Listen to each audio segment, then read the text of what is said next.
Salut jeunes gens et bienvenue dans ce nouveau débat sur le film Annihilation ou Annihilation, c'est quand même plus beau en VO.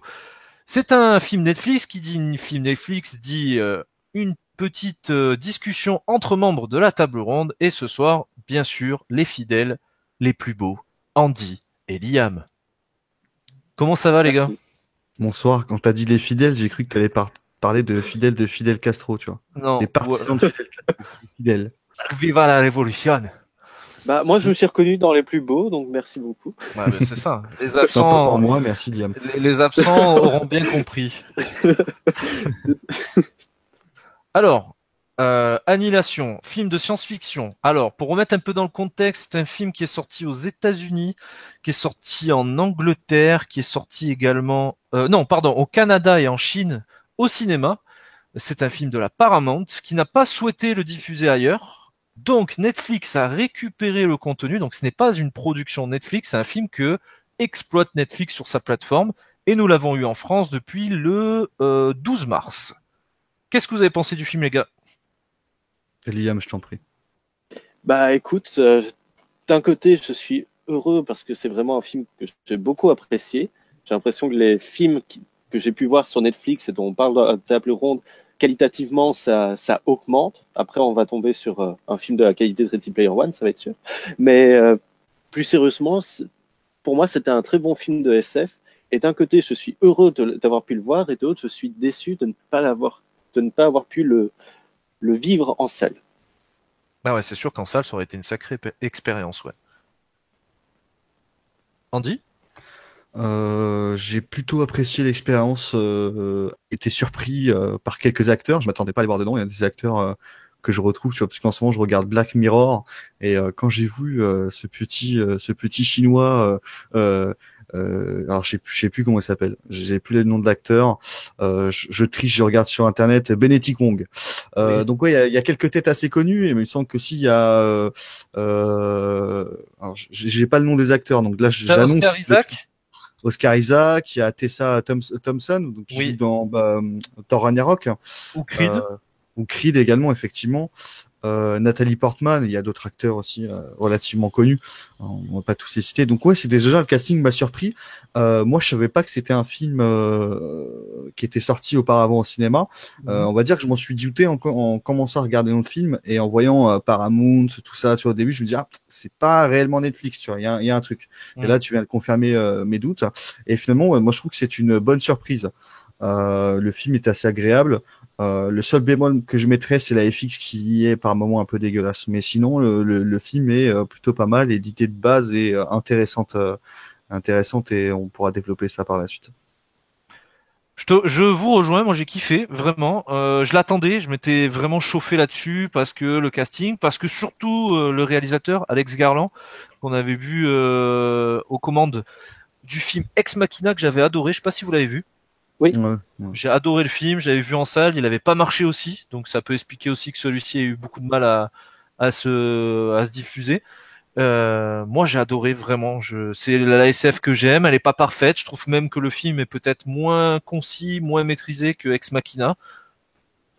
Après, voilà, moi c'est vraiment ce type de film que j'ai envie de voir sur Netflix. Je pense qu'il y a vraiment un marché pour eux d'aller récupérer des films comme ça, que les studios ne veulent pas exploiter. Pourquoi? Parce que ça n'a pas marché en projection presse ou test. Parce que j'ai même lu qu'on avait trouvé ça compliqué pour le public. Bon, ça va, on n'est pas bête non plus. Non, À la non. maison ou au cinéma, on est capable de bien regarder un film. Je pense même qu'au cinéma, tu es dans les meilleures conditions pour pouvoir te concentrer à Je 100% rajouterais sur... même qu'il y a eu plus compliqué au cinéma et avec un très clairement. fort succès. Oui, bah, régulièrement même, heureusement. Enfin, je sais pas. Enfin, en tout cas, on l'a eu. Parce que c'est le genre de film qui, peut-être, sans Netflix, mais peut-être sur une autre plateforme, hein. Netflix n'a pas non plus vocation d'être le meilleur et heureusement qu'ils sont là. Enfin, c'est un exploitant de films, tout simplement. Je suis content qu'on l'ait eu en France, quoi. C'est plaisant. J'aurais été vraiment déçu de passer à côté ou de devoir le télécharger comme un bâtard ou attendre une éventuelle sortie 2 ans plus tard en VOD ou en direct ou DVD. Je trouve ça un peu dommage. On a eu plein de films comme ça. Il y avait Prédestination aussi qui était sorti directement en Ah DVD. oui, oui. Pourquoi? Pourquoi? Enfin voilà. Moon, on avait parlé de Mute la Moon, dernière oui, fois. et pour revenir sur Mute qu'on avait fait ensemble, pourquoi? Enfin, c'est des surtout bons que films. ce sont des films qui sont très bons, et le problème, c'est que de par leur sortie, ils vont souffrir d'une image, en fait. Ça, je pense qu'Annihilation, ça en fait partie du fait qu'en France, ce soit sorti sur Netflix et tous les autres films soient sortis en DVD directement en France. Hein. Ça souffre d'une image un peu péjorative du style, t'es sorti en DVD et pas au cinéma, ou t'es sorti sur Netflix et pas au cinéma, t'es un peu un film de série B, voire de série Z même, tu vois. Moon, tu regardes l'affiche, tu te renseignes pas un minimum, tu t'intéresses pas, tu vois l'affiche, tu te dis que c'est sorti en DVD, tu te dis que c'est un film de série Z instant, quoi. Alors C'est qu'en ça, fait, c'est ça. c'est un putain de bon film, quoi. Mais je me demande, moi, pour ma part, si, je vais pas dire que ça leur aide dans leur réputation, mais c'est quelque chose qui a apporté une nouvelle forme de découverte, prédestination. C'est parce que j'étais tombé sur le Blu-ray à 4 euros et que j'en avais entendu parler. Même chose pour Moon. Et finalement, le fait de ne pas les avoir découverts en salle et d'avoir entendu petit à petit les titres être abordés par certains fans, je sais pas si, je vais pas dire que ça aide, mais ça, c'est ça du bouche à oreille de qualité, voilà. quoi.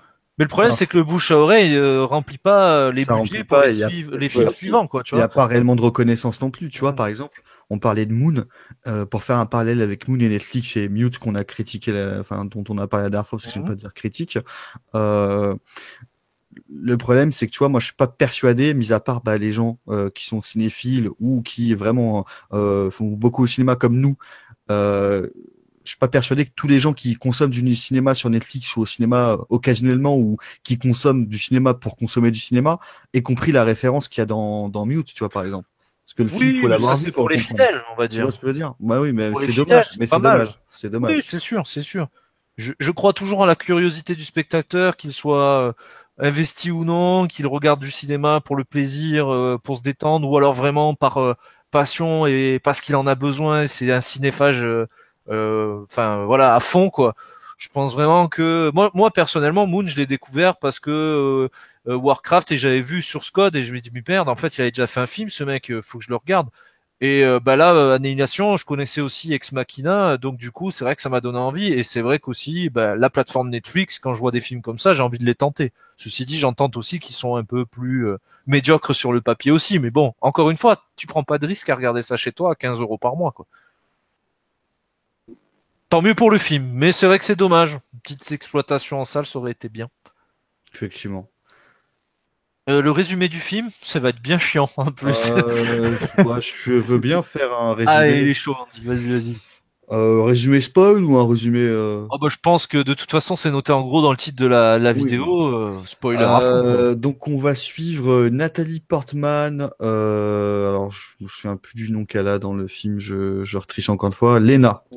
Donc on suit Lena, une femme donc qui est professeure de biologie dans une université qui m'a l'air d'être genre un peu genre style MIT, un truc un peu haut, tu vois, c'est un peu haut level au vu du design du bâtiment. Et donc elle est professeure. Et donc tu la vois après ses cours, la meuf refuse de sortir, elle rentre chez elle directement. Et en fait tu comprends, c'est parce que elle a perdu son mari. Clairement on te l'annonce comme ça, son mari est mort. Et donc elle décide de passer à autre chose entre guillemets par la symbolique de je repeins ma chambre. Et au Ouais. final, au moment où elle passe à autre chose, qu'est-ce qui se passe? Patatras, comme par magie, son mari apparaît dans la maison et vient lui dire bonjour. Donc en questionnement, et en fait quelques heures, même pas après l'arrivée de son mari, il se met à être malade, il vomit du sang. Et du coup, en fait, elle va découvrir que son mari est sorti, donc parce qu'il était parti en mission. Il faut savoir, c'est elle pensait que son mari était mort parce que ça faisait 6 mois C'est un ou un an qu'il n'y avait militaire, pas de ouais. nouvelles de lui puisqu'il est militaire, exactement. Et donc en fait, elle va appeler les urgences et sur le trajet de l'hôpital, l'ambulance va se faire arrêter par une sorte de FBI, CBI ou je ne sais quelle organisation secrète américaine. Et en fait, elle va se rendre compte que son mari n'était pas parti en mission réellement militaire à proprement parler, c'était pas la guerre, mais plutôt en découverte, parce que quelque part, alors j'ai plus la région, quelque part aux États-Unis, il y a une météorite qui est tombée sur un phare. Et cette météorite produit une sorte de halo multicolore qui déréglerait, créerait un univers au sein de cette bulle, tout simplement. Et son mari est entré dedans et en ressortant, il en a été malade. Et donc elle va enquêter entre guillemets sur la chose et son côté dépressif va lui donner envie d'aller dans cette bulle, comme d'ailleurs toutes ses amies qui vont finir par aller avec elle, hein, parce qu'en fait elles sont toutes dépressives. Et du coup, non mais c'est vraiment ça. En plus, c'est exactement ça. Elles vont se suicider. Très clairement, c'est quasiment une mission suicide parce que en plus on te fait bien dire que tous ceux qui sont allés ne sont pas revenus. Et donc en allant là-bas, ils vont découvrir l'origine entre guillemets de cette météorite et voir en gros ce qui se passe à l'intérieur de cette bulle parce que c'est pas visible depuis l'extérieur. Donc voilà, grosso merdo, c'est le film et je vais pas en dire plus qu'on va parler après du scénario. Donc je pense que j'ai à peu près résumé la chose. Et personne aux États-Unis n'est au courant, bien sûr, que cette météorite s'est crashée. Seulement les organisations Secret Défense. Secret Défense, exactement. Donc on part sur de la SF, clairement. C'est une adaptation de bouquin. Je crois que le scénario a été retravaillé par le réalisateur lui-même. Oui, c'est exact. Voilà. Casting 100% féminin. Et à la limite, on s'en fout. Ça aurait été 4 mecs, 4 chiens. Non, c'est pas dérangeant. 4 plantes. On n'en fait pas un propos. Et ouais, c'est clairement un film sur des dépressives. Oui. On parle de chaos, on parle d'autodestruction, on parle de mutilation, on voit de la mutilation et ouais, moi j'ai trouvé ça plutôt bien, peut-être un peu grossier par moment, mais impactant avec les images, avec l'atmosphère un peu étrange, avec la fin aussi qui est très ouverte à comment on appelle ça, à théorie, à discussion, à incompréhension, à malaise un petit peu, je trouve. Je sais pas si alors pour moi, la fin très clairement. Il n'y a pas de théorie à avoir. La réponse, pour moi, elle est clairement donnée. De la manière dont c'est filmé, ouais. On va parler de la fin après. Je vais pas le dire tout de suite. Oui, on va développer. De la manière dont c'est filmé, pour moi, la réponse, elle est claire. Et en fait, il y a les gens qui aiment bien polémiquer sur les fins, ce qu'ils veulent, tu sais, ils veulent pinailler sur des détails. Pas forcément polémiquer, je pense. Non, mais moi, honnêtement, je pense que c'est réellement lisible, la fin. Honnêtement. Oui. C'est plutôt appuyé. C'est très bien, bien sûr. Ce serait pas, en fait, ce qu'il faut se dire, c'est que ce serait pas, le film se finirait pas comme ça et ce serait pas montré comme ça si c'était le cas contraire. Mais je reste un peu dans le mystère volontairement, on va expliquer ça par la suite. Ouais. Mais moi j'aime bien ces films qui permettent d'avoir du débat, de la théorie. Je pense que c'est un film qui laisse pas indifférent. On peut rester très opaque, ne pas rentrer dans le miroitement, le fameux miroitement. Je peux le comprendre. C'est parfois un peu prétentieux, c'est parfois un peu froid aussi. C'est de la science-fiction un peu froide, tu vois. Moi, j'aime bien. C'était un peu déjà le cas sur Ex Machina. Hein. C'est paradoxal parce que le scénario est très froid. Ouais. Et visuellement, ce qu'on montre, c'est très chaleureux en fait. Oui. Parce qu'en fait, le miroitement, en gros, pour expliquer, crée une sorte de nouvelle nature entre guillemets, c'est-à-dire que déjà de la nature qui était pauvre de notre terre, qui est en train de s'appauvrir à cause de, attention, message écologique, la pollution, parce que c'est un peu le but du film également. En gros, c'est ce miroitement crée une croissance exponentielle de la nature et en plus la transforme. C'est-à-dire que dans le film, si j'ai bien compris, vous me corrigez si je dis une bêtise, en fait, le miroitement va reprendre un peu tous les ADN qui sont sur Terre, que ce soit un ADN humain, même des atomes humains, animal, etc., et va les jumeler ensemble pour créer de nouvelles espèces, tout simplement. Donc vous avez des plantes qui n'existent nulle part ailleurs, et d'un bout d'un lot d'une tige, vous pouvez avoir 5 fleurs différentes alors que c'est exactement le même arbre. Fleurs un peu à 2 ou 3 reprises dans le film, je crois que c'est à 2 reprises, les antagonistes enfin les femmes du film, donc les antagonistes principaux du film, j'arrive plus à parler, vont croiser des animaux, dont un alligator ou un crocodile, si je dis pas de bêtises, qui au final vont s'apercevoir, par exemple, qu'il a des dents de requin. C'est ça, des rangées de dents comme les requins. Ouais. Exactement. Donc qui s'est entre guillemets mélangé et adapté à un nouveau milieu. Et donc ils vont enquêter et savoir pourquoi c'est comme ça. Et il y a tout un côté assez intriguant. Mais le visuel, voilà, c'est là où je voulais en venir. Le visuel donc de ces plantes très colorés, très chaleureux, très un peu jungle, hein, très clairement, c'est vraiment de la jungle quand ils arrivent. C'est assez joli, c'est assez chaleureux parce qu'il y a beaucoup de couleurs et c'est agréable, je trouve. Espèce d'un truc un peu onirique, un peu étrange, à la fois réconfortant et un peu repoussant, enfin parce que ça fait flipper, hein, clairement. Moi, j'irai pas là-dedans. Hein. Mais d'un autre côté, tu te dis c'est tellement beau que t'as envie, t'es curieux, t'as envie d'y plonger. Puis ces meufs, elles ont rien à perdre. Entre une suicidaire, une alcoolique, une meuf qui a perdu son mari et je sais plus ce qu'elle a l'autre. Enfin, elles ont tous les problèmes de la vie, quoi. Tu te dis, elles s'en tapent. Tu l'as dit toi-même, Andy. Hein, c'est une mission suicide complète, quoi. Ah bah tout, hein. Si on devait faire un résumé des personnages, il y a Nathalie Portman qui, on va spoiler très clairement, son mari qui est revenu, en fait, ce n'est pas son mari. Je pense Hmm. qu'elle s'en rend compte. Au départ, en fait, elle y va parce que son mari est mourant, elle veut savoir pourquoi. Donc elle est en mission suicide. La chef du groupe, elle a un cancer, donc c'est pour ça qu'elle y va. Hmm. On a une autre personnage, donc Tessa Thompson, je sais plus son nom dans le film, mais en gros, bah, elle, c'est une ancienne dépressive, elle a des Ouais. scarifications sur les deux Tenter de bras, enfin, suicider, ouais. voilà, en limite tentative de suicide. Et on a une autre dépressive, une fille un peu dépressive, genre j'ai vécu des choses difficiles. D'ailleurs, c'est la première à mourir dans le film. Et on a clairement une schizo. L'autre, c'est une schizo. Je C'est vois Ouais. pas d'autre. alcoolique. C'est Ouais, une schizo. avec option alcoolisme, effectivement, Liam. Schizo, Voilà. baltringue, Elle est baltringue, lâche, option alcoolisme. Voilà. C'est fou, on dirait des épreuves de bac, mais pour devenir un connard, tu vois. C'est ça, c'est ça. Enfin voilà, donc grosso merdo, en fait, ouais, tous ces personnages principaux, ils sont relativement vraiment dépressifs et suicidaires, vraiment. C'est d'ailleurs pour ça qu'ils rentrent dans le miroitement. Voilà. Ouais, puis t'as une métaphore du chaos, de la folie, parce que c'est vrai que ces espèces de monde d'apparition, c'est pas logique. Enfin, tu vois, il y a plein de choses où t'as l'impression que tout s'autodétruit. D'ailleurs, ça s'autodétruit à la fin. Les personnages eux-mêmes se confrontent à une image d'eux-mêmes qui n'est pas eux. Enfin, c'est très étrange, avec un soupçon, pardon, d'extraterrestre, machin. Enfin, D'ailleurs, oui, vas-y. il y a un parallèle très biblique à ce que tu dis et à ce constat, c'est que dans cette mission, dans ce qu'on voit dans le film, il y a des hommes qui sont allés avant, mais on voit pas les conséquences de leur passage très concrètement. Ouais, Par contre, effectivement, quand on voit les femmes rentrer dans cet Éden, ouais, je suis précis ouais, sur le ouais. mot, on voit Ouais. rentrer les femmes dans cet Éden, effectivement, il y a une sorte de destruction, comme Ève qui aurait croqué la Ouais, c'est pomme. ça. Voilà, tu vois, donc c'est assez Ah ben c'est intéressant. Le film parti est en couille intéressant pour à ça. cause de ces connasses, hein. C'est un peu Non, mais le ça, film est ouais. intéressant pour ça. Il y a pas mal de choses, effectivement, qui sont intéressantes à Ça relire. rejoint Ex Machina où c'est une femme,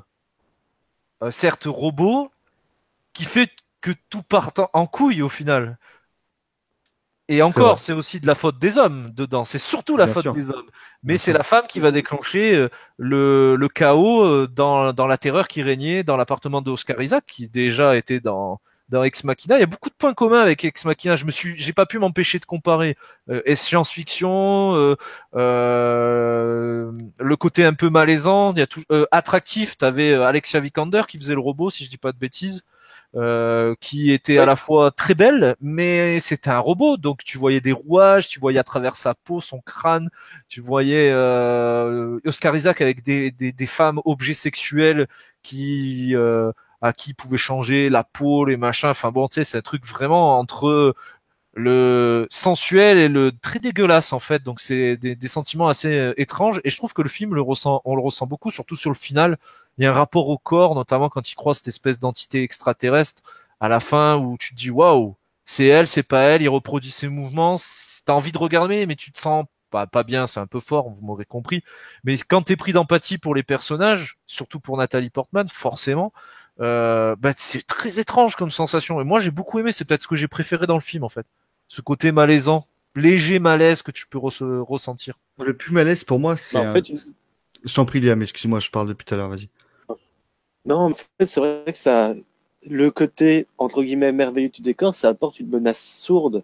Tu sens Ouais. qu'il y a quelque chose qui ne va pas et en même temps tu es fasciné et en même temps tu es répulsé. Hmm. Et pour ça, fabuleux travail pour la production design parce que c'est vraiment le genre qui fait éveiller énormément de sentiments à la fois. Et je vais plutôt te laisser continuer un petit peu, Andy. Moi, le truc que je trouve un peu répugnant en fait dans le film, c'est pas le côté végétal, mais c'est le côté. Alors, je vais pas trouver le terme, mais vous allez peut-être m'aider. C'est humano-végétal. Tu vois ce que je veux dire? Le Ah oui. mélange des deux, Oui, où bah t'as plein de trucs qu'on te montre, où t'as clairement des mélanges de styles, ce qui est un peu le propre de la sphère. Je perds le nom, ça y est, Miroitement. du miroitement exactement, qui va mélanger tous les styles d'êtres vivants sur Terre, que ce soit plantes ou animaux. Et du coup, donc tu vois des corps se transformer en plantes, des choses un peu comme ça, qui, moi, je trouve ça vraiment, c'est un peu dérangeant, tu vois. Ouais, ouais, c'est Vraiment, ça. parce que c'est entre le répugnant et le réaliste entre guillemets, tu vois. Et du coup, je sais pas, moi c'est un côté, ça m'a un peu révulsé, tu vois. Mais enfin révulsé dans le bon sens du terme, c'est que je pense que ça se voulait dérangeant, donc c'est une bonne chose. Ça provoque Mais quelque chose en toi, c'est effectivement, déjà ça. effectivement. Et après pour le côté végétal, alors oui, tu sens le danger, mais le végétal tout seul, ça m'a pas dérangé, tu vois. Vraiment, c'est vraiment ce côté, même les animaux, tu vois, pour le peu qu'on en voit, il y a un côté vraiment dérangeant, tu vois. Ah, surtout Euh, l'ours, hein. alors l'ours, c'est Oui. extrêmement dérangeant et c'est surtout alors j'ai eu deux problèmes avec l'ours. Déjà, les FX, j'ai pas accroché, alors que le croco, ça passait encore, tu vois. Ouais, pas mal, ouais. Mais l'ours qui est extrêmement dérangeant, c'est qu'on a un ours qui ressemble plus vraiment à un ours, qui Un peu décharné, un peu. décharné comme un Ouais. zombie. Donc déjà, tu te poses la question, ok, qui n'a plus de poils, à la peau sur lui directement, et qui surtout parle. Bah, il a absorbé, je Ça, pense, la meuf, en fait. Et effectivement, après, c'est un peu expliqué sur le fait que la première meuf qui l'a croqué, il aurait absorbé un petit peu de son sang, donc de son ADN et de son entité un peu biologique, entre guillemets. Par conséquent, il aurait acquis la capacité de pouvoir reproduire sa voix. Mhm. Mais l'idée de te dire que l'ours est conscient qu'il peut reproduire la voix d'une personne connue, C'est chaud. attirer une personne à l'extérieur pour l'attaquer, déjà, ça m'a rendu fou, tu vois. Ouais, non, c'est sûr, c'est sûr. moi, j'étais plus dans l'interprétation par rapport à ça, étant donné que le personnage qui meurt, enfin, la scientifique qui est mangée par l'ours, sa fille est morte d'une leucémie. Et donc, elle dit, Ah, quand sa ouais. fille est morte de la leucémie, elle est morte aussi, Ouais, mais, ouais, ouais. Oui. Mais et c'est des donc, cris de ça amène douleur, on plus, dirait aussi, tu sais. Oui, exactement. Bah, en fait, oui, c'est peut-être tout ça aussi. simplement, c'est peut-être l'ours, c'est pourrait être une représentation de son âme, hein, ce qu'elle sentait en elle, tu vois. On peut le voir comme ça aussi, tu vois. C'est pour ça que tu l'entends crier de Oui. douleur et l'ours, ce serait une représentation de ce qu'il y avait à l'intérieur d'elle, tu vois, avant qu'elle meure. Et l'aspect fusion se montrait aussi au jeu des cellules. Quand je dis jeu des cellules, j'espère que je me comprends. Par rapport à la leucémie de sa fille, elle est Ouais, morte d'une certaine manière à cause d'une maladie, à cause d'un réarrangement des cellules. Et c'est la ouais, même c'est vrai. chose ici. Il y a un peu de ça. De toute façon, c'est des métaphores pas toujours très subtiles. Bah après, on peut se permettre, hein, ça reste un film de science-fiction. On est dans un Ah, monde qui change les codes et les règles par le miroitement, donc pourquoi pas. C'est pas toujours très subtil, même les sous-textes. Hein. Plusieurs fois, on te dit, allez, c'est la dépression, c'est oui. le chaos, c'est l'autodestruction. Bah le titre du film, annihilation. Enfin, tu peux pas faire Voilà. plus explicite que ça, quoi. Enfin, définition, destruction totale. La masse se transformant en énergie. Bah on le voit à la fin, quoi.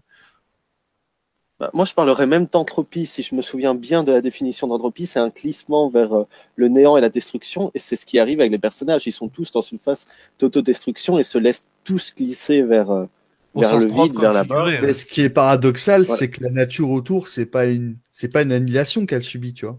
C'est une transformation, même Une évolution. une évolution, tout simplement, exactement. Exactement. Alors après, c'est surtout Pour, pour t'imager les- le, le, le psychisme des personnages, quoi, Oui. le côté psychologique de tout ça. Encore une fois, métaphore, on peut la juger appuyée ou pas, mais elle est présente en tout cas. Mais c'est du questionnement sur l'humain. De toute façon, la science-fiction, c'est quoi? C'est du questionnement sur l'humain à l'heure actuelle. Ça a Bien toujours été sûr. ça. Ben, même si, mais en allez, je plus, Alex retourne sur Garland, Ex Machina. quand je dis c'est un spécialiste là-dedans, bah, dans Ex Machina, il avait Ouais, déjà parlé de ça. ouais, Dans un clairement. scénario, il avait fait 28 jours plus tard, il avait fait Sunshine, sur lequel il s'était pris la tête avec Danny Boyle. Il a fait Never Let Me Go. Et c'est une même manière de Ouais. travailler sur des sources de science-fiction pour aborder l'humain. Et je vais pas dire sa phase d'autodestruction, mais quelque chose de suicidaire dans l'humain, dans sa quête Ouais, de vie, dans ses ambitions. dans l'autodestruction, encore une fois, quoi. Mais Et ça, c'est un c'est truc que j'ai quand même cohérent. trouvé, oui, voilà, j'ai trouvé intéressant aussi par rapport à la nature même de l'extraterrestre, des créatures autres, Hein. qui sont elles plus dans je vais pas dire une forme de perfection, mais une forme de copie parfaite, une forme de copie qui semble dénuée je vais pas dire de morale, mais d'idées, de doutes et presque de sentiments autodestructeurs et qui finalement l'apprennent à la fin avec la copie de Nathalie Portman. J'aime bien comme je passe directement à la fin, genre spoiler. Et au fait, dans le 6e sens, à la fin, Bruce Willis, on était con qu'il est mort. Bref. Voilà, maintenant il y a prescription depuis le temps. Enfin, je pense que même le spoiler est plus connu que le film pour le 6e sens. Oui, effectivement. Mais c'est ça qui est intéressant. Les personnages sont tous suicidaires. Et ils se laissent tous emporter par leur faille entre guillemets. Bah donc, parler du personnage là. On a donc je ne sais plus le nom. Je sais qu'elle joue Jane de Virgin.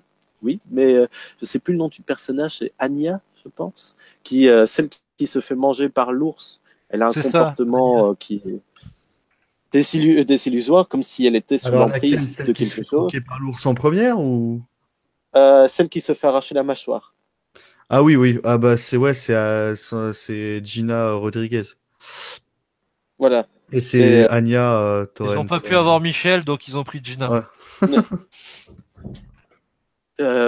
Oui, mais donc voilà. Moi, surtout, je l'ai entendu parler pour Jane de Virgin. Il paraît que c'est bien comme série, je ne sais pas. Vous direz dans les commentaires. C'est sur Netflix, je crois, cette série. À rattraper un jour.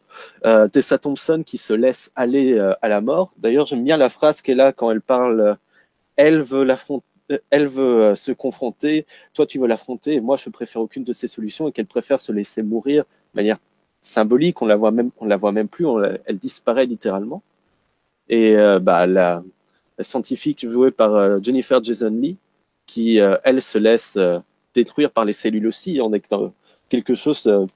Le cancer qui la consume. Ce sont des personnages qui se laissent tous mourir et qui finalement, il n'y a que le personnage de Lena qui arrive à faire face à son sentiment d'autodestruction et qui s'y confronte au final. Alors, au final, oui et non. Parce que si on parle du final, est-ce que c'est encore elle? N'est-elle pas restée dans le miroitement? Telle est la question. Alors moi, je préfère dire mon avis tout de suite. C'est pas elle à la fin. C'est pas du tout elle à la fin, c'est sa copie, sûr et certain. Je vais juste exprimer pourquoi je pense ceci. Alors, tout simplement parce qu'elle a un comportement à la fin, malgré tout ce qu'elle a vécu, qui coïncide avec ce que tu disais tout à l'heure, Liam. C'est-à-dire que les copies seraient des copies parfaites, donc dénuées de sentiments qui pourraient altérer ton jugement. Tu vois ce que je veux dire? C'est-à-dire qu'ils sont très calmes, très posés, très réfléchis. Et c'est d'ailleurs le cas, par exemple, de la copie de son mari, qui arrive et qui, d'accord, il sait qu'il doit aimer cette personne, il montre, entre guillemets, qu'il l'aime, mais sans plus. Tu vois, il n'y a pas de je ne pleure pas, je ne suis pas triste, je peux pas t'expliquer ce qui s'est passé. Tu vois, c'est très calme, c'est très posé, il n'y a pas d'énervement, il y a quasiment, en fait, il y a pas de sentiment, en fait. Ce qui est humain déjà de base et ce qui, parfois, peut nuire à l'humanité. Et ce qui se ressent à la fin, quand déjà elle explique son histoire, et ensuite à la fin, quand elle reparle à son mari en disant tu es une copie et tout, nanana, tu vois. Elle est posée, elle est très calme, ce qui me pourrait laisser penser qu'effectivement, ce serait cohérent avec le fait que en fait c'est une copie qui raconte l'histoire depuis le début. Bien, moi je suis je suis tout à fait d'accord avec tes arguments, et pourtant je suis plus dans la situation inverse. Pour moi, c'est plus je vais pas dire un récit initiatique, mais la manière dont elle a été influencée par l'univers, par sa confrontation avec son double, fait qu'elle fasse exploser entre guillemets son double parfait, qu'elle ait fait face à son autodestruction.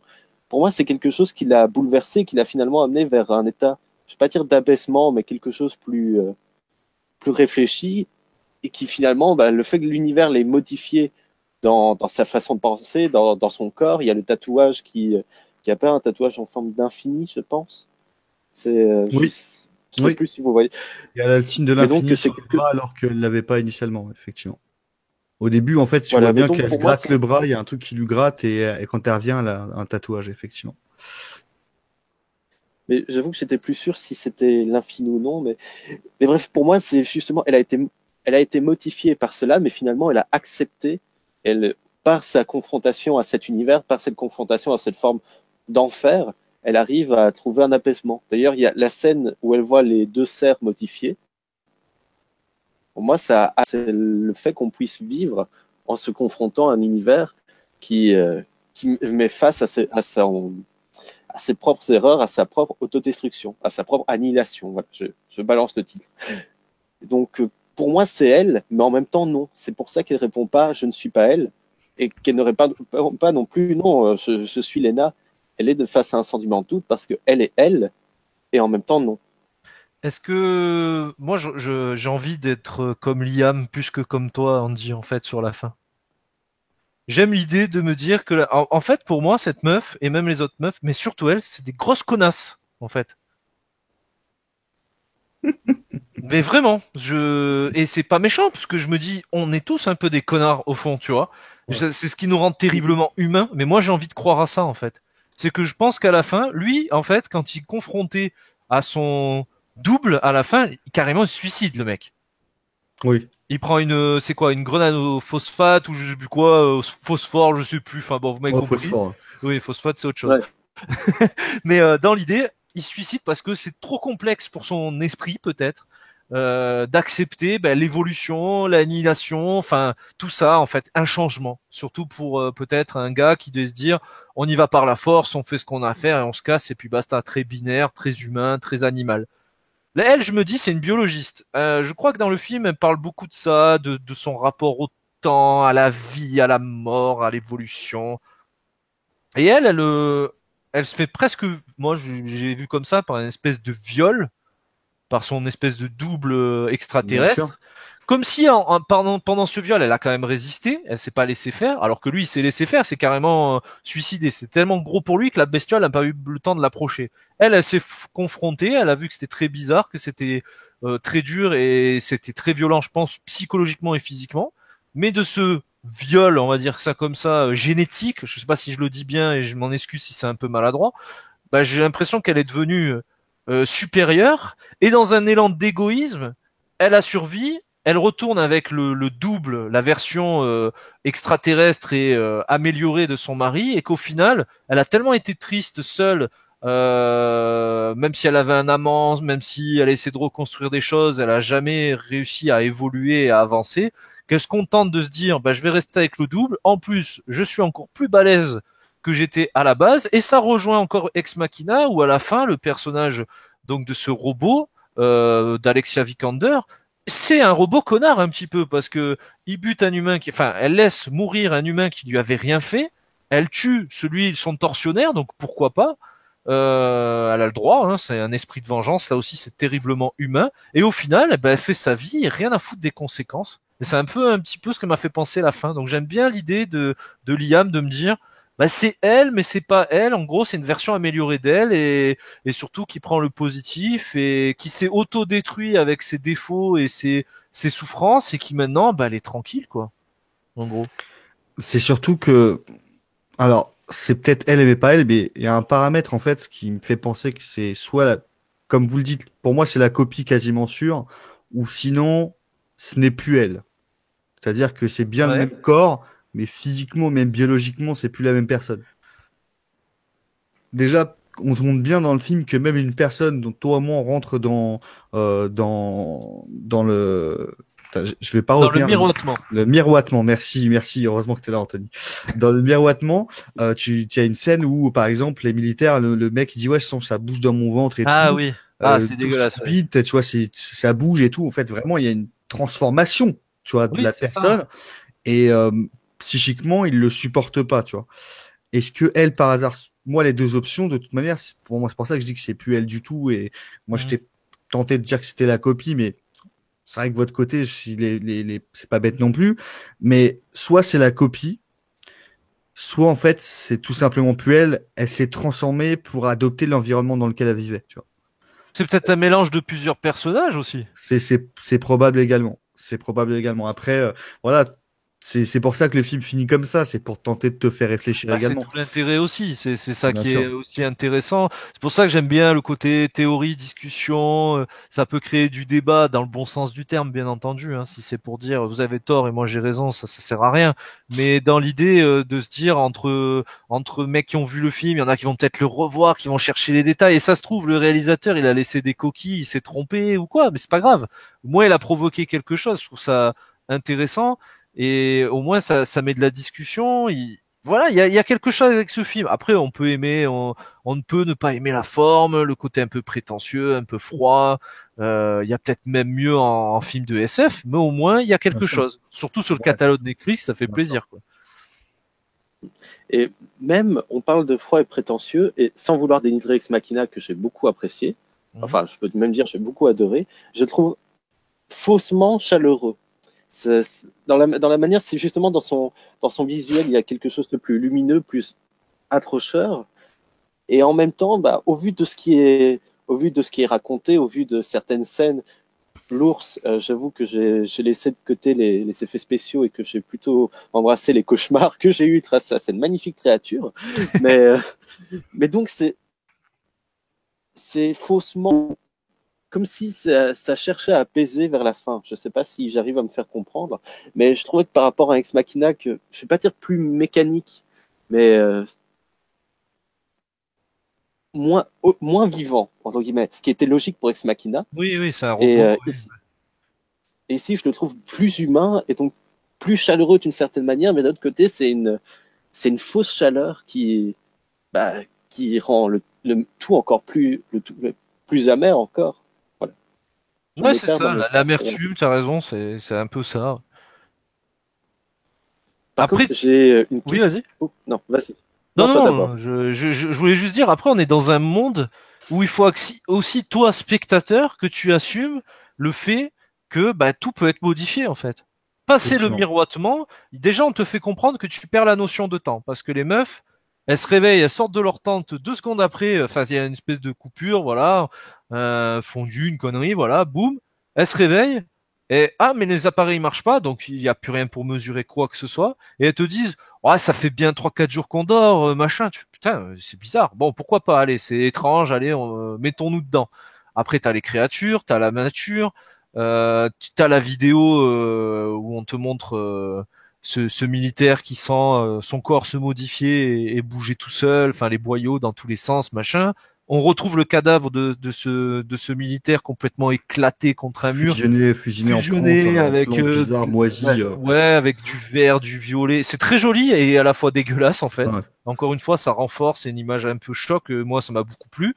Après, on rentre finalement sur quelque chose parce qu'au final, moi, le film, quand il commence, je me dis, franchement, le groupe, il est forcé complet. Bon, tu viens parce que ton copain il est malade, ok, boum, bon, t'es scientifique. Bon ben nous on va là-bas. Ah ben je viens avec vous. Enfin, on dirait un scénario de rédaction d'un CM2 quoi. Tu vois, sur le coup je fais oula, le film il est bizarre. Surtout au début, j'aime pas trop ces films où tu vois déjà le mec te raconter ce qui s'est passé. Tu sais, Ouais. Ouais. racontez-nous votre histoire. Donc en gros j'ai compris que elle allait pas mourir en fait, même si la fin peut prêter à débat et à discussion. Donc au final ça tue un peu le suspense. Je me dis putain le film démarre un peu mal quand même. Hein. Et ça, j'avoue que c'est une construction à laquelle j'ai du mal à accrocher Ah ça aussi. m'énerve. Ah, Et même si il ça, doit y avoir des exemples de films qui marchent très bien comme ça, hein, mais moi ça me saoule, hein, franchement. Bah, c'est une construction pour un film qui se veut un peu plus sérieux, avec des thématiques un peu plus Ouais, ouais, mais intelligentes est-ce que et c'était des utile? intrigues assez intelligentes. T'as un début de film qui est très, qui est très simple, quoi, qui est Ouais, même ouais. trop simple.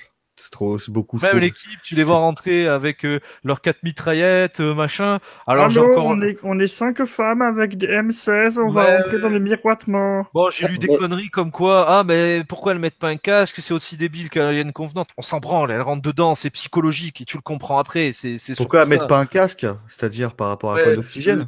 tu sais, dans Alien Covenant, quand ils arrivent sur la planète, c'est con, ils mettent aucune combinaison, ils sortent, boum bim, allez, en avant, et bizarrement, ça Bah, part en sucette. non, mais ça peut être justifié par le fait que, bah, il y a déjà plein de personnes qui sont allées, ils ont fait des tests, ils ont quand Oui, même vu voilà. qu'elle était Et puis, respirable, donc voilà on pourquoi s'en ça fout. mettre un casque, voilà. On s'en fout, à la limite, elles y rentrent pas, comme ça, il n'y a pas de film. Ouais, Voilà, bah au oui. moins tout le monde est content. Mais surtout, tu comprends que derrière, sur quelque chose qui aurait pu être de la science-fiction assez physique et étrange sur l'environnement, les animaux, les machins, et ça aurait été très bien aussi, hein, ça m'aurait pas dérangé, ça aurait été peut-être un peu plus quelconque. Au final, on part sur quelque chose de totalement psychologique, c'est peut-être un peu fort, mais plus cérébral, là aussi, c'est encore un peu fort, mais vous avez compris, quoi, tourner vers l'esprit, c'est clairement ça. Effectivement. Euh, ça peut faire penser à Under the Skin aussi, qu'on avait vu un ah petit oui, peu avec des créatures un peu étranges. Là aussi, assez froid, assez prétentieux, très lent, très lancinant, machin. voilà, il y a des choses qui reviennent, c'est des trucs de SF assez classiques, hein, c'est pas révolutionnaire non plus. Mais il y a quelque chose, mine de rien, ça provoque la discussion, ça provoque le débat, ça provoque les théories, ça part mal et au final, moi je trouve que ça finit plutôt bien. Enfin, j'étais à fond dedans, quoi, à la fin, quoi, tu vois. Mais Limite, par tant exemple, mieux, quoi. par exemple, un point de scénario, la première fois que je l'ai vue, lorsqu'elle va vers le phare, elle laisse tomber son sac et n'avance qu'avec son arme. La personne à côté de moi fait, mais pourquoi elle fait ça, cette conne? Et en revoyant le film, en fait, j'ai trouvé ça logique d'une certaine manière. Elle va dans le phare juste armée de la violence qu'elle a en elle, et finalement, c'est en embrasant cette violence qu'elle arrive à, entre guillemets, s'en sortir. Donc c'est normal qu'elle amène rien de plus, c'est parce que c'est ce qui la porte elle, c'est une forme de violence autodestructrice qu'elle porte. Hmm. C'est Un peut-être moi suicide, qui quoi, interprète c'est beaucoup pour un suicidaire, hein. sac. Non, mais Voilà. bon, tu as vu cette image-là, et je pense que c'est pas déconnant avec le propos et l'écriture du personnage, hein. Par contre, oui, il y avait deux points sur lesquels je voulais revenir. Tu parlais pour l'entrée avec avec le miroitement, ça va aller. Apparemment, dans le livre original, je dis apparemment, c'est parce que on me l'a raconté, dans le livre original, la scientifique jouée par Jennifer Jason Leigh, Dr. Ventress, elle fait de l'hypnose, elle oblige à hypnotiser, enfin, elle hypnose les filles avant d'entrer, et c'est pour ça qu'elles oublient leur entrée et que même elles sont certains agissements. Dans le livre, dans le film, à mon avis, ça n'a aucun rapport, À mais la le fait de limite, il mettre, l'a enlevé, c'est peut-être pas plus mal, alors. bah oui, mais apparemment c'est beaucoup réadapté et rechangé, mais ça, encore une fois, on s'en fout, on s'attaque au film. Oui, oui, c'est ça. Et, et en même temps, ce que je trouve intéressant, c'est d'avoir placé la scène de sexe avec l'autre professeur, la scène où elle trompe son Ouais, avec mari, son amant, juste, ouais. mais juste à ce moment-là pour dire, voilà, enfin, pour la confronter directement. Elle rentre dans ce monde, elle est confrontée directement à ce qu'il a auto-détruit d'une certaine manière. Maintenant, Ah, oui. autre point sur lequel j'ai envie de revenir parce que j'arrête pas de voir ça sur les réseaux sociaux et ça m'énerve. Les gens qui trouvent que c'est un plagiat d'Alien. Ah, Pourquoi? il y a 4 meufs avec une mitraillette qui rentrent dans un endroit un peu spécial avec des créatures. Ouais, la créature qui sort, l'espèce d'ours qui sort au milieu quand elles sont attachées par leurs collègues, qui passe au milieu sa tête. Ouais, ok, bon. Non, Ouais. tu vois, je vais même te dire, je vois pas en quoi c'est un plagiat d'Alien. Je vais même te dire, par exemple, tu vois, la scène où elles sont dans la base militaire avec les Mhm. grilles pétées, un peu de nuit avec les herbes hautes et tout, bah, plus pensé, tu vois, à Jurassic Park Oui, qu'à Alien, tu vois. Le film, en aucun cas, m'a fait penser à Alien, tu vois. Enfin, je veux dire, il n'y a pas que Alien qui a fait genre rencontrer un monstre ou une bête Mhm. à 5 centimètres du visage d'un antagoniste principal, tu vois. Jurassic Park, ça l'a fait. Enfin, Alien n'a pas inventé ça du tout, quoi. Que ça t'y Bon. fasse penser, c'est normal, c'est des Oui, bien sûr, références assez communes et bien sûr. c'est les références de chacun. Et je suis sûr qu'il y a des gens qui vont te dire, non, mais attends, le délire du miroitement ou le délire du personnage, la métaphore de, comment ça s'appelle, du chaos dans l'esprit, ça a déjà été fait. C'est un film de science-fiction des années 70 qui avait été refait, je crois que c'est années 70, qui avait été refait avec George Clooney. Je sais pas si c'est pas Solaris, oui, c'est ça? oui, de Qui Tarkovsky. aussi te dit voilà vous allez rencontrer en fait s'approche d'une planète mais la planète communique avec eux en prenant des apparences humaines, je crois que c'est ça, hein. Et c'est de la science-fiction psychologique où en fait on questionne bah, le psychique de chacun, enfin voilà, c'est assez logique et c'est même très bien parce que ça nous permet de oui c'est 1972 pour Solaris, excusez-moi, mais voilà c'est des films qui parle de ça. La science-fiction, c'est pas forcément que guerrier, mais ça peut l'être. La science-fiction, c'est pas forcément que des concepts technologiques, ça peut être aussi quelque chose d'assez psychologique. Et tant mieux, c'est intéressant, quoi. Mais je pense qu'on parle un petit peu trop maintenant de plagiat ou de dès qu'on C'est un peu semble avoir trouvé facile. un truc, c'est un peu comme si je disais, allez, il y a 4 filles, on en rajoute une cinquième et ça fait le dernier Ghostbuster en mieux. Ouais, ouais, ouais. Ah bah oui, ils ont des costumes bleus, verts, marron. Bah c'est ça, hein, c'est ça. Ouais, c'est T'as comme quelque Katia. chose qui va pas dans ton phare. Qu'est-ce que tu appelles Annihilation Busters? Ouais, c'est ça. Enfin, c'est pas Voilà. parce qu'il y a 4 femmes que c'est un film féministe, par exemple. Enfin, on s'en tape. Enfin, moi, comme j'ai dit, ça aurait été 4 chiens, 4 mecs, 4 arbres, 4 extraterrestres ou ce que vous voulez. Je m'en fous. Du moment que ça raconte une histoire et que ça parle de l'humain à travers la science-fiction, ça me va en fait. En plus, oui, il y a des acteurs connus, des actrices connues. Enfin, voilà, tant mieux. Ça permet aussi de vendre le produit. Hein. C'est des trucs accrocheurs. Hein. C'est des bons acteurs aussi, je pense. Hein. Je sais pas ce que vous en pensez, mais bon. Ah oui, oui. Bon, peut-être Nathalie Portman qui fait un peu des grimaces. Ouais, Ah, moi, bon. il y a un truc qui m'a fait un peu rire, c'est que j'ai vu beaucoup de monde parler de genre Nathalie Portman, la pleureuse dans le film, tu vois. Oh, pas tant que ça. Quand j'ai regardé le film, bah, effectivement, je me suis dit la même chose. J'ai pas trouvé du tout qu'elle soit genre en mode pleureuse dans le film, quoi. Au contraire, enfin, elle est même assez renfermée sur ce qui lui arrive. Elle dit même pas qu'elle connaît, d'ailleurs. Et c'est pour ça que je trouve que moi, c'est plus une connasse, mais ça me plaît, en fait, qu'elle soit comme ça. C'est pas des héroïnes parfaites, tu vois, que j'aime aussi, hein, dans les films, y a pas de souci. Le héros parfait ou cool ou machin, c'est très intéressant, hein, moi, y a pas de problème pour moi, ça marche.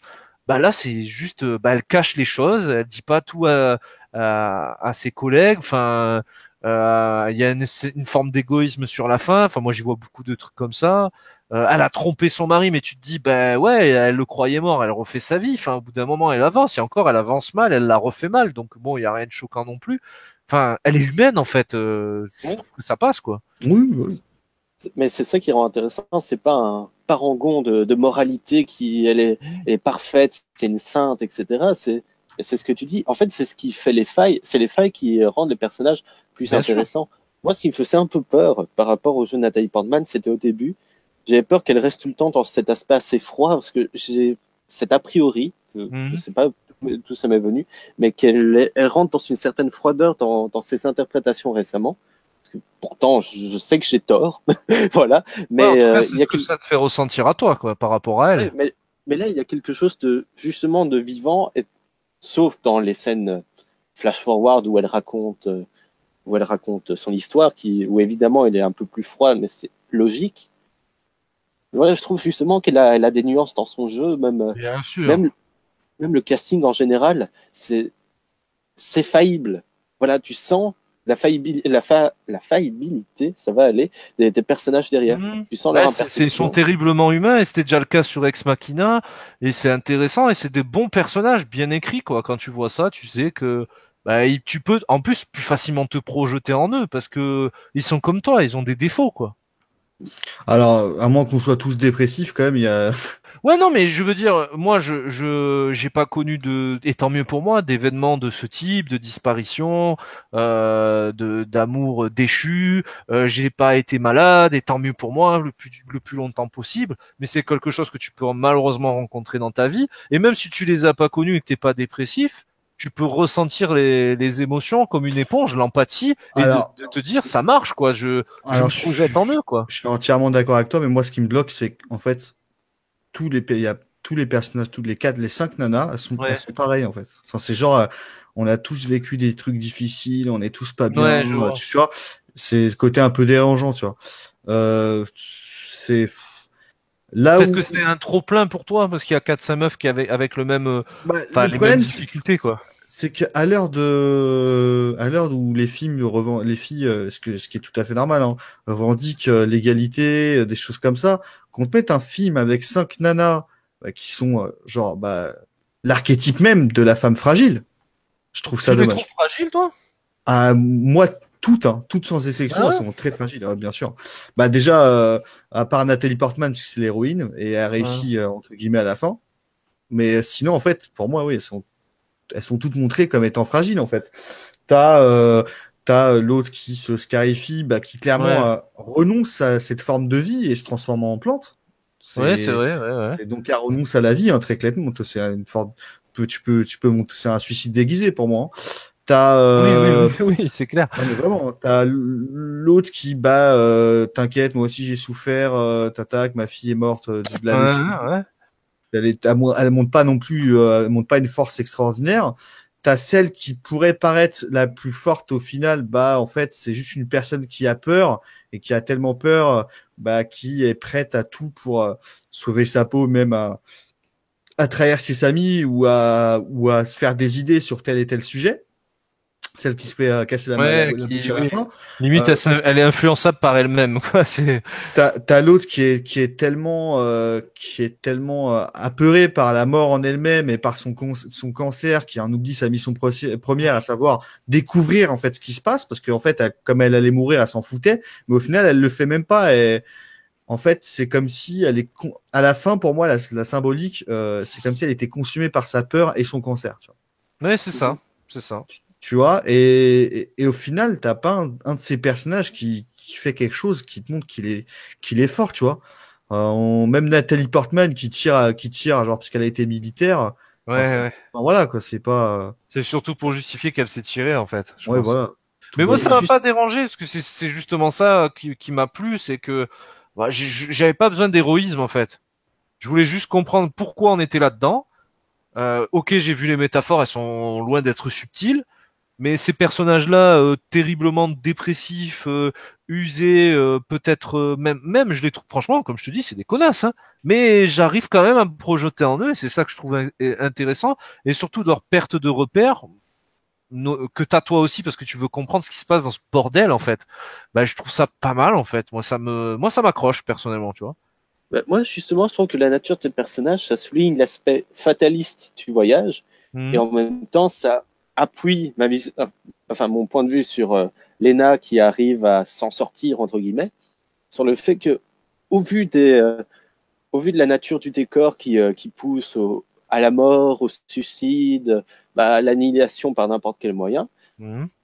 elle arrive à se confronter à ça. Et d'ailleurs, la scène de l'attaque du crocodile alligator requin qui pourrait inspirer un téléfilm sci-fi, bah, C'est vrai.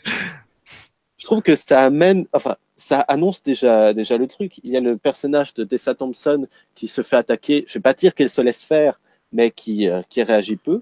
Ouais. On a je ne sais plus quel personnage qui n'arrive pas à tirer sur la créature. Et puis finalement, c'est Nathalie Portman Ouais, qui c'est arrive à se le faire.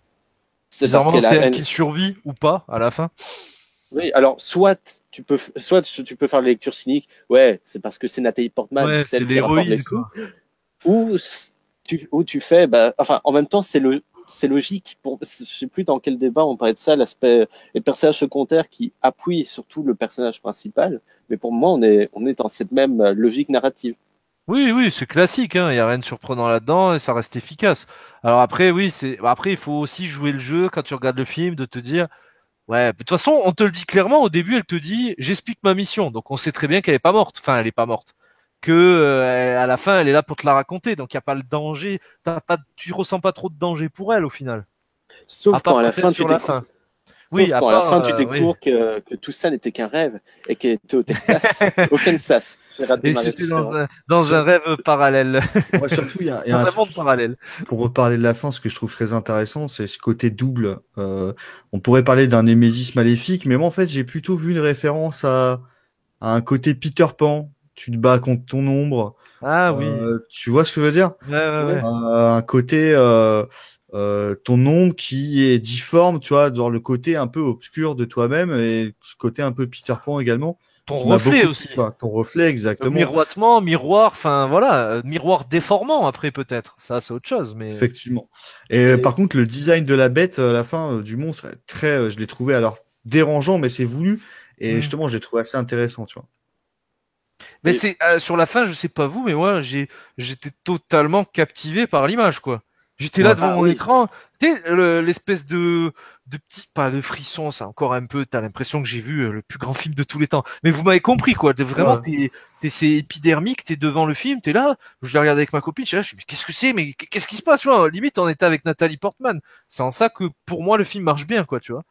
avec le travail sonore, j'allais Ah dire oui. numérique mais technologique derrière, le moment Ouais. de la naissance entre guillemets de la créature, mais moi j'étais la bouche presque aussi ouverte que celle qui se fait arracher la mâchoire. Je veux dire, Ah, vraiment, c'est prenant, on est vraiment dans l'expérience. Et c'est drôle que tu parles de ce rapport à ça, mais je trouve qu'il y a un rapport à la symétrie, même dans la mise en scène qui joue beaucoup sur la symétrie, même par rapport au groupe, où généralement, quand le groupe est représenté en entier, on est dans une forme de symétrie, et par moment, il y a des plans plus décalés de Nathalie Portman, de Mhm. Lena, pour souligner le fait qu'elle est différente. J'ai vraiment l'impression que c'est vive Nathalie Portman, votez pour Nathalie Portman je vais me calmer.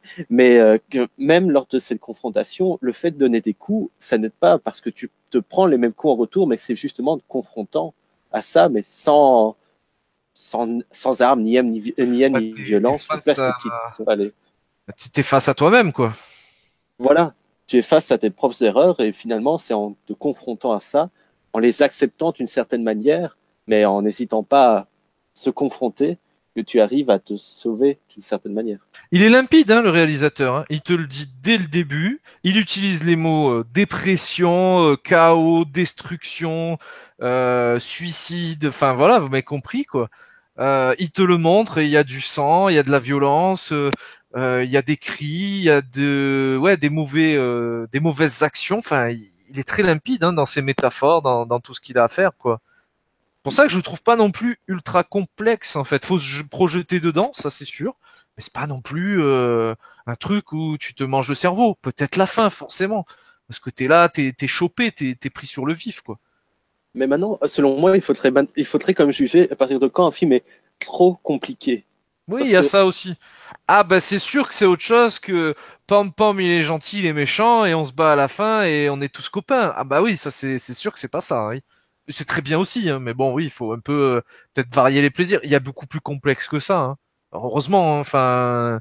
Mais bon, c'est bien. C'est le mec a fait 2 films de science-fiction. Alors il serait aussi sur Dredd aussi. On a appris ça il y a pas Il était longtemps. Hein. scénariste sur Dredd. Ouais. Ben, il paraîtrait qu'il était aussi réalisateur. Oui, oui. Ça. Mais bon, ceci dit, si c'est le cas, très bon film, il y a pas de problème. Et surtout, ouais, Ex Machina, Annihilation, ben c'est un auteur quoi. Il y a des choses en commun. Le mec s'est attaqué 2 fois à la science-fiction. Peut-être que le prochain film, ça sera autre chose. Tant mieux. Enfin, moi, je suis plutôt content de voir ce mec faire des choses. Que ça soit sur Netflix, dans mon salon ou au cinéma, ça me convient très bien. Mais tant mieux. Il faut des choses comme ça. Ça fait vraiment auteur de science-fiction qui profite pour parler des travers, je vais un petit peu trop loin, de l'aspect noir et sombre de l'être humain, en le confrontant à une situation qui les dépasse de science-fiction. Le On avait principe Ex même de la Machina. science-fiction, quoi.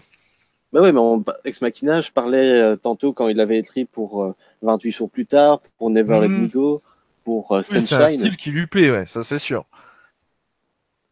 Et en même temps, ça reste très humain et c'est ça qui, c'est peut-être facile à utiliser le terme humain, mais quand on est face à des héros déshumanisés, je vais très loin, j'exagère un peu, mais par rapport à des super-héros qui sont vraiment super, et je vais vraiment loin, je vais dans le cliché, j'en suis vraiment désolé, mais quand on est face à certaines figures héroïques qui sont, entre guillemets, trop parfaites, ça fait du bien d'avoir de l'humain, de l'intime, d'une certaine manière.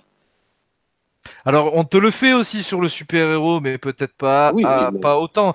Un personnage comme Batman, voilà, tu connais son contexte familial, tu sais ce qu'il est. Un personnage comme Superman, oui, il est pas humain, mais au final, il se retrouve parmi les humains. Il est peut-être même plus que nous en termes d'empathie, en termes de volonté de nous protéger et autres. Tu peux le faire surtout, hein, les Gardiens de la Galaxie, petit gamin des années 80 qui ne connaît pas son père, qui a perdu sa mère et autres. Ça fait partie seulement du décor dans ces films, alors que ça pourrait être la sève la plus profonde, ça pourrait être la moelle épinière d'une œuvre au final.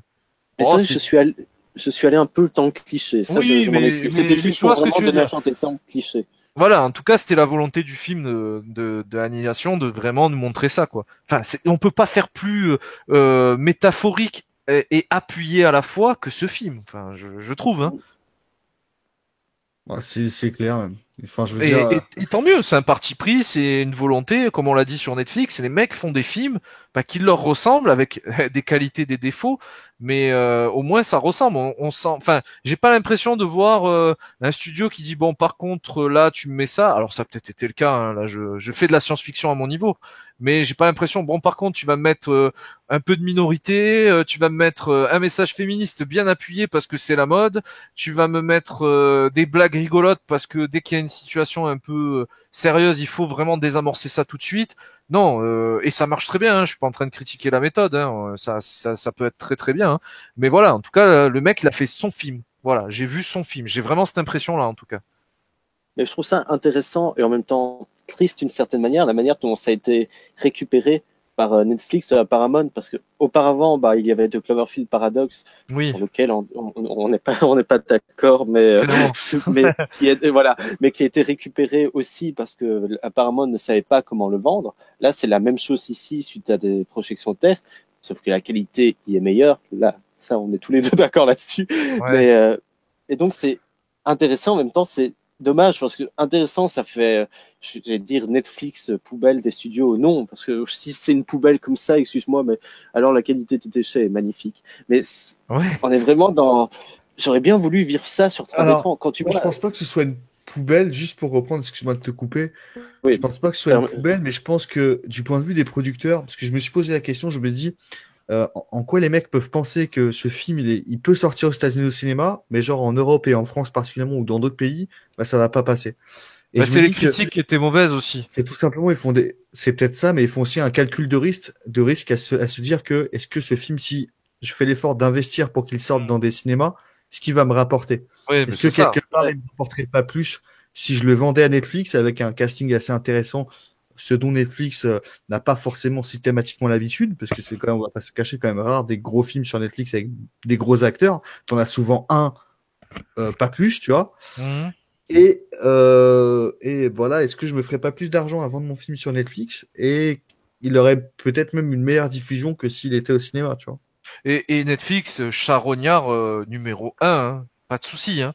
Ah, Les bien mecs, tu sûr. parlais de déchets, ça fouille les poubelles, hein, sans aucun prétexte. Ça traîne à Sundance pour récupérer les 2-3 films avant que les studios les récupèrent. Ça va récupérer de la série qui trouve plus de diffuseurs ou des films où des mecs. On avait fait Bright, le mec il était tricard. Enfin, au bout d'un moment, il est gentil, David Ayer, mais mec, il y a que Netflix pour te récupérer. Ah bah oui. Ben, voilà, c'est pas non plus Netflix est là pour vous proposer une alternative cinéma. Non, ils sont là pour faire du business comme un studio, sauf qu'ils le font dans ton salon. Tant mieux si, parce que ils passent après les autres et qu'ils ramassent des miettes, ou qu'ils font les charognards, ils récupèrent dans un tas de caca quelques pépites dorées, tant mieux pour nous. Mais voilà, ça reste du business, hein. Ça, on vous l'apprend pas, hein, ça c'est sûr. Oui, c'est sûr. Disons que c'est peut-être parce que je suis assez naïf, mais je trouve ça quand même triste parce que la qualité du film, pour moi, quand tu vois la qualité la mise en scène, quand tu vois la photographie qui est juste à tomber, Hmm. en salle, ça aurait été une expérience. Et d'un autre côté, en télévision, sur plus petit écran ou même sur n'importe quel format, ça reste quand même intéressant à voir. C'est pas ça, Bien mais sûr. voilà, il y a mon petit cœur d'amoureux du cinéma qui est heureux d'avoir vu le film et qui est triste Ah ouais. de ne pas Avec avoir une vécu qualité de son de en salle. fou, un écran géant, oui, c'est En plaisir. 4DX, Non, 4DX n'abusons IMAX. pas, mais. Alors si c'est pour voir l'ours dégueulasse à un moment, non. Mais d'ailleurs, cette scène, j'ai pas compris la mise en scène.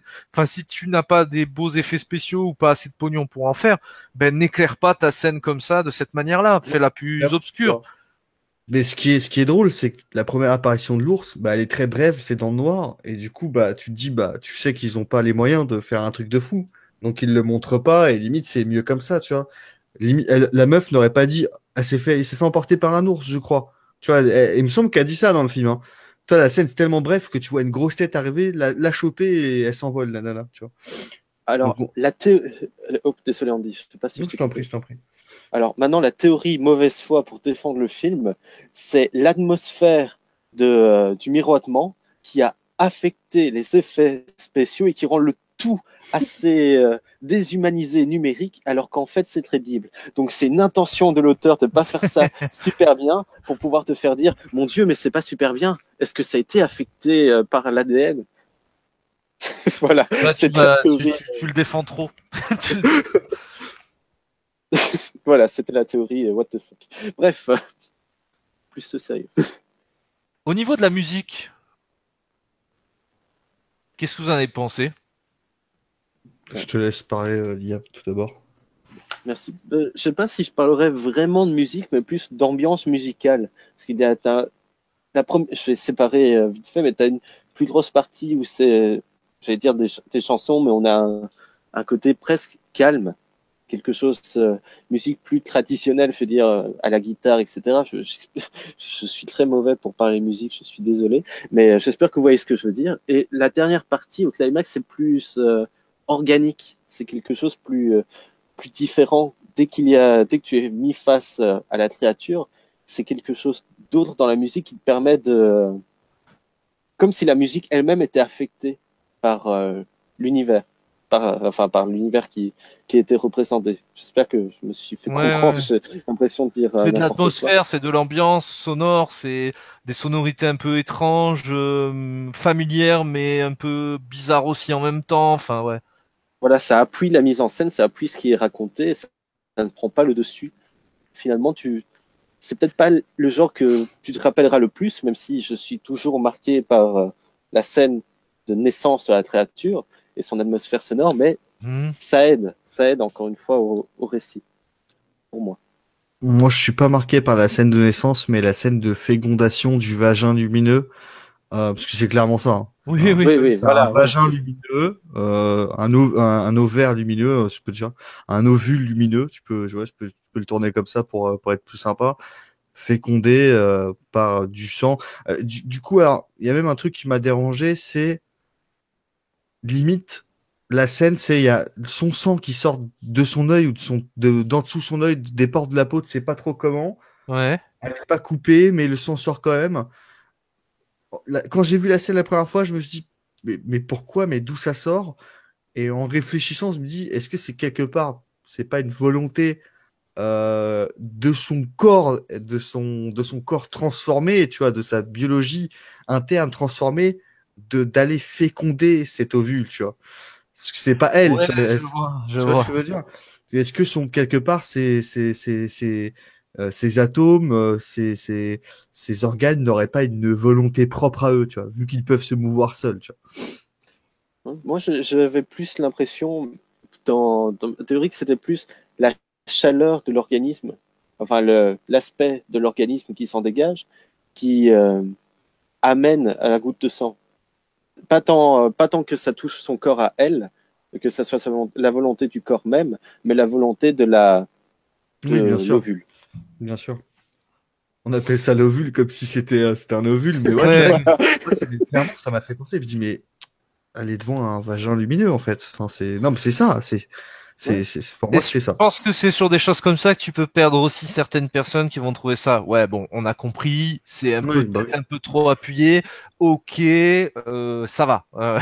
Tu vois, je peux comprendre que ça puisse perdre aussi des personnes. Après, il y a une musique qui revient souvent dans le film. Je sais pas si vous avez remarqué. J'ai plus le thème en tête, je te cache pas, mais. Je Alors, pense c'est voir. alors, c'est du groupe ou du chanteur Crosby, Stills and Nash. M Plenty Walking. Alors, excusez-moi pour mon anglais. Déjà, la dernière fois, j'ai tenté l'arabe, c'était pas top, mais alors l'anglais, laissez tomber. Il y a, en fait, j'ai lu un article que je conseille. Autant en parler tout de suite sur le site internet Oblicon ou Oblicon, je sais pas comment on le prononce, mais vous devez connaître, qui a repris le film, qui a mis des théories, des explications, et ils ont fait une remarque, et pour ça je voulais les citer, parce que sinon ça fait genre j'ai trouvé des trucs, mais non, j'ai juste regardé sur internet et je m'y suis intéressé, où ils ont mis une traduction des paroles du refrain de cette chanson, où, C'est quoi le titre? Hein. alors, El, El Placing, El Pessi, Hopping, alors, H-E-L-P-L-E-2-S-Y-L-Y, Hopping, H-O-P-I-N-G, de Crosby, Stills and Nash. Et dans le refrain, ça dit They are one person, they are two alone, they are three together, they are four for each other. Super anglais. La traduction, ils sont une personne, ils sont deux seuls, ils sont trois ensemble, ils sont quatre l'un pour l'autre. Ça donne pas mal de sens par rapport aussi Oui, à ce qu'on effectivement. voit à l'image. Je trouvais que vraiment l'article, je le conseille, en plus de bien sûr cette excellente vidéo de la table ronde, de lire cet article excellent. Moi, j'ai trouvé vraiment ça super parce que il y a des ouvertures sur des théories, il y a pas mal d'humour aussi dans l'article, pardon. Ça va très loin et les mecs ont vraiment bossé leur truc à fond et je les en félicite. Et j'ai trouvé ça super intéressant de me dire, de toute façon, le choix des musiques est jamais gratuit. Bien sûr. Enfin, je l'espère, quand on a un minimum de talent en cinéma, ben on met des chansons qui vont provoquer quelque chose et qui Ouais. peuvent avoir du sens dans leurs propos. Et je trouve que cette chanson, elle marche très bien. J'essaierai de mettre le lien. Non, mais je viens de la réécouter, je m'en suis rappelé instantanément, bien sûr. Voilà. Je me Donc rappelais plus du ils titre, sont quoi. une personne. Ça, comme on a dit tout à l'heure, ben, elles sont peut-être mélangées en fait à la fin, donc on ne sait pas. Ils sont deux seuls. Alors peut-être deux extraterrestres, le couple. Deux seuls. Elle est seule. Lui, il était tout seul dans le miroitement à un moment. Donc pourquoi pas. Ils sont trois ensemble. Qu'est-ce qu'on pourrait y voir? Est-ce qu'elle est morte? Est-ce que c'est une nouvelle? Est-ce que c'est une personne réincarnée, donc Est-ce elle n'est qu'elle plus est elle-même? enceinte? Oh là là, c'est trop Ouh. beau. Et ils sont quatre l'un pour l'autre. C'est-à-dire que la conscience des anciennes personnes serait potentiellement sauvegardée dans une séquence ADN ou dans un atome ou tu vois dans une cellule en fait. Parce qu'on nous le dit clairement, plantes, humains, animaux, avec humains qui peuvent se Effectivement. mélanger dans l'air.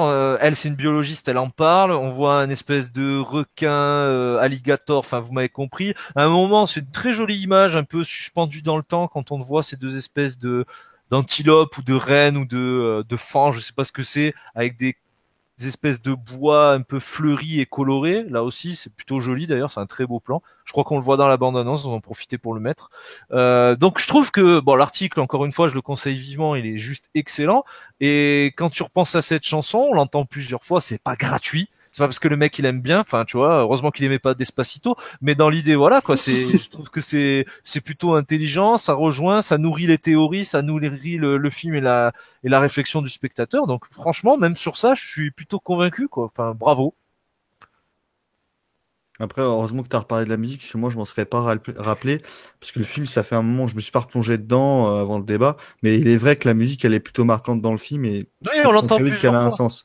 Après, En plus, elle est musicalement, complètement à l'ouest par rapport au sujet du film, parce que quand tu l'écoutes, elle est pas entraînante, mais je veux dire, c'est une elle a un musique, côté voilà. mélancolique un petit peu quand Voilà, on entend. mais pas non plus triste, Ouais, pas bien non sûr. plus étrange, pas non plus malaisante, au contraire quoi. Enfin, elle est très appréciable. Tu te dirais, tu la mets dans n'importe quel autre film, très ancré dans le réel, ça marche aussi quoi. Après, mis à part la musique, ce qui est plus reconnaissable dans le film, plus appréciable, c'est même pas la musique en elle-même, mais c'est l'ambiance sonore Ah du oui. film, hein, qui est très, bah, c'est la jungle, donc il y a beaucoup de Mhm. bruit, de feuilles, Ouais, le vent, les de feuillages, vent, ouais.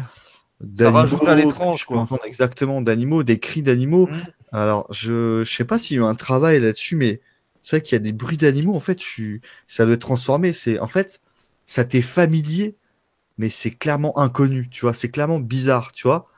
Comme, bah, il me C'est semble que d'ailleurs, les le cerfs, miroitement quoi en fait. exactement, les cerfs, ils Ouais. produisent un bruit quand ils s'en vont. Alors déjà, sans compter le fait que ils sont au nombre de deux et ils se déplacent exactement au même instant, de la même manière, Ah oui, comme c'est vrai. s'ils ne formaient qu'un cerf, Ouais.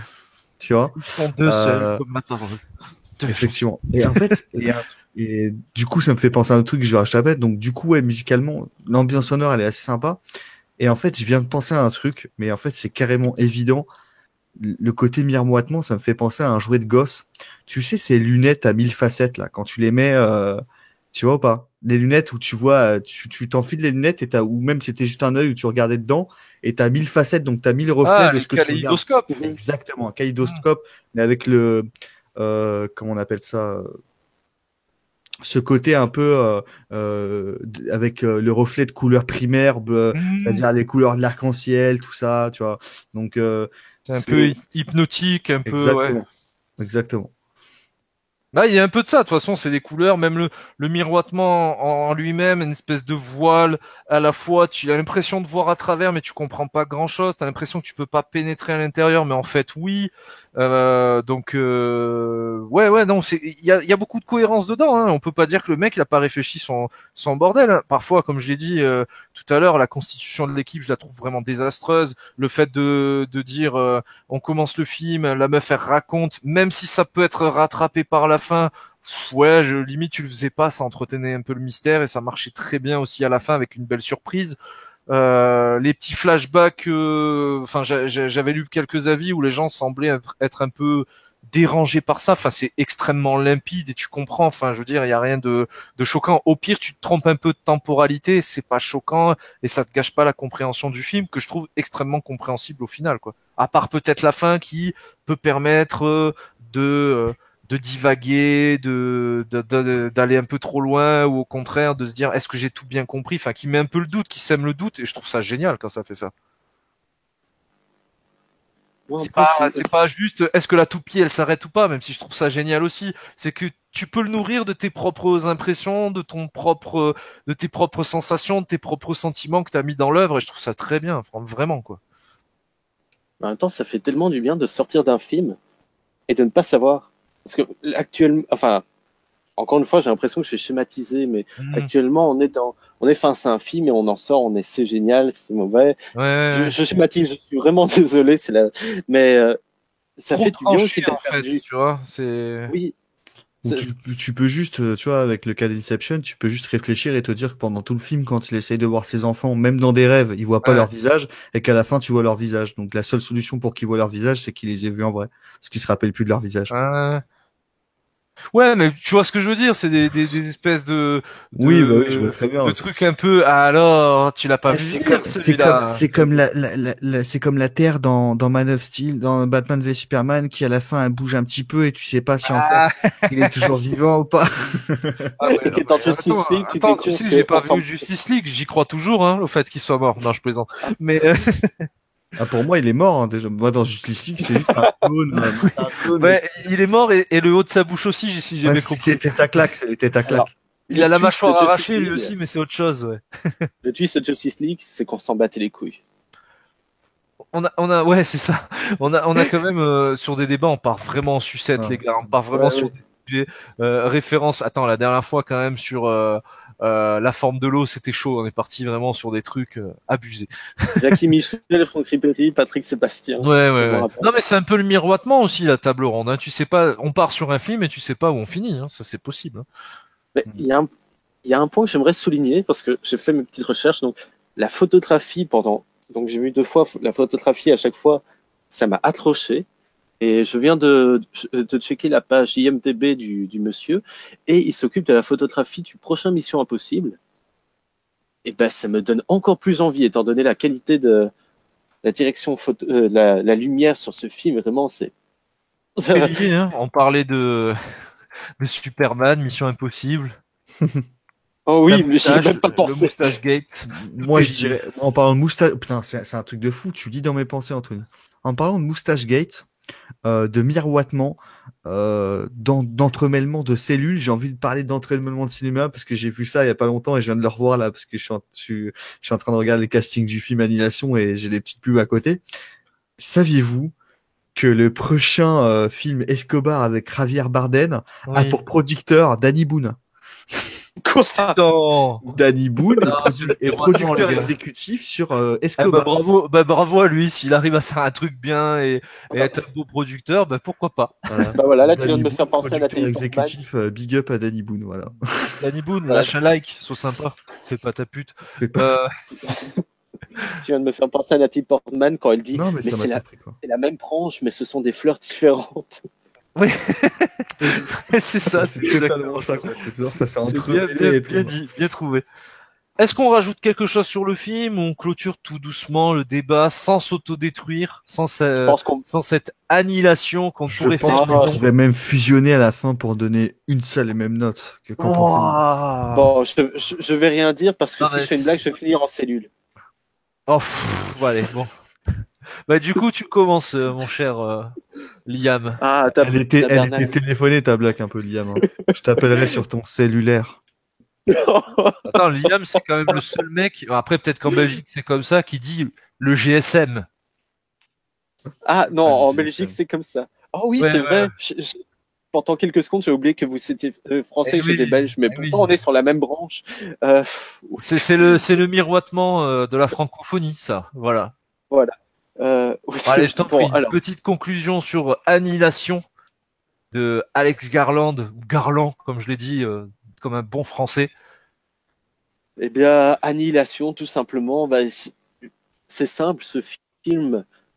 J'allais dire me hante, mais ça fait une semaine que je l'ai vu, donc je sais pas si on peut parler de hantis à ce moment-là. Mais en tout cas, il me marque, il m'interroge encore, il m'a mis face à mes failles, il m'a mis face à certains doutes.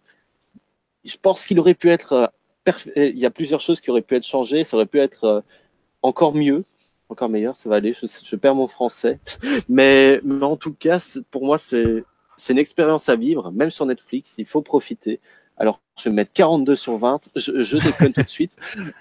Plus sérieusement, je pense que je vais mettre un 18 et demi. Voilà, je vais être très très gentil. J'adore La générosité belge dans toute sa splendeur. On est habitué à mettre grosse note, mais en tout cas, foncez sur Annihilation parce que c'est waouh. Si après cette table ronde vous n'avez pas envie de voir Annihilation, eh bien regardez quand même. Bien dit. Donc tu as dit 18 et demi, c'est ça? C'est ça. D'accord. J'étais pas sûr du demi, mais non, il était bien là. 18 et demi, effectivement. Il l'a dit. Il l'a dit, j'en témoigne. Il l'assume. Il valide. Andy? Du coup, tu vois, on a participé au même débat.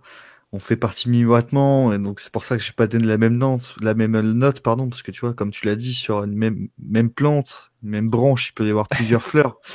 Du coup, je serais une fleur différente, Liam. Excusez-moi.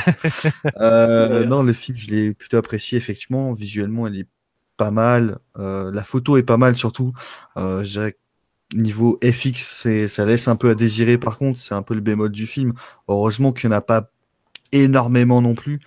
Mais il y a des monstres, c'est visible, hein. Juste l'ours, par exemple, moi, j'ai trouvé ça juste immonde. Pour reparler du film en lui-même, plus généralement, il est bien. Ça fait du bien d'avoir ce style de film de cinéma. On l'a vu sur Netflix. Ça ne change rien pour moi. C'est toujours un film de cinéma tout de même. Et je sais plus ce que j'allais dire. Oh, c'est fou. Tu vois quand t'es fatigué, vraiment, tu le sens. Oui, voilà. Donc ça fait du bien de voir ce type de film. C'est pas non plus un film ultra intelligent ou oh là là, cassage de tête. C'est pas du tout le cas, mais un film qui te laisse pensif, penser et même t'imaginer ce qui pourrait se passer par la suite. Ce qu'on a bien vu quand on a parlé du film tous ensemble, rien qu'en parlant de la fin, c'est qu'on a tous notre imaginaire qui a travaillé sur le film pour nous dicter un peu la fin de l'histoire.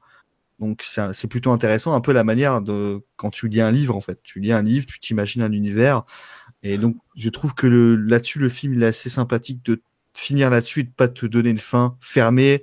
La fin est comme ça, point final, tu vois. Acquise, ouais. Exactement. Donc on peut travailler sur la fin chacun et même partager nos idées. Donc c'est plutôt intéressant.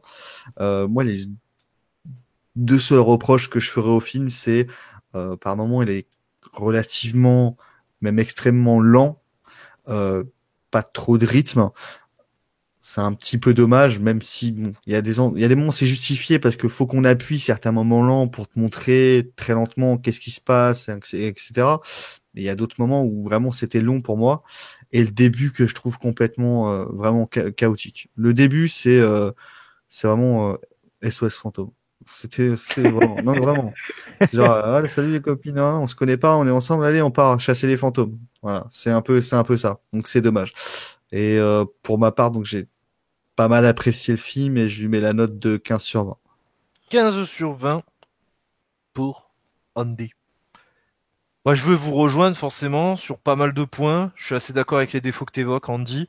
Mais je suis assez d'accord aussi sur toutes les qualités que vous lui avez données. Moi, je trouve que c'est une bonne acquisition sur le catalogue Netflix, vraiment. C'est de la bonne SF. Ça m'étonne pas du garçon. Ça confirme le talent que j'avais vu chez lui et dans son film Ex Machina, que je conseille vivement également. Ouais, les métaphores sont là, elles sont multiples, peut-être trop appuyées, mais bon, ça me dérange pas. Je préfère qu'il y en ait trop que pas assez.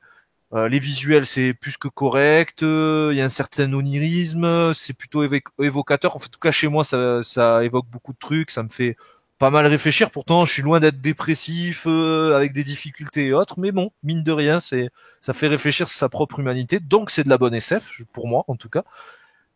Et ça laisse un souvenir après visionnage. Je l'ai vu à sa sortie, donc on est le 21 mars quand on l'enregistre, c'est sorti le 12, donc il a quand même eu le temps. J'ai vu d'autres choses entre, des très bons films aussi, et pourtant je m'en souviens toujours et j'étais très content de faire le débat avec vous, messieurs, justement pour le film, mais aussi pour vous, bien entendu. Et pour moi, la note sera 14,5. On est plutôt proche Ouais. sur ce débat, Anthony. Ouais. On n'est pas aussi généreux que Liam, mais on est proche.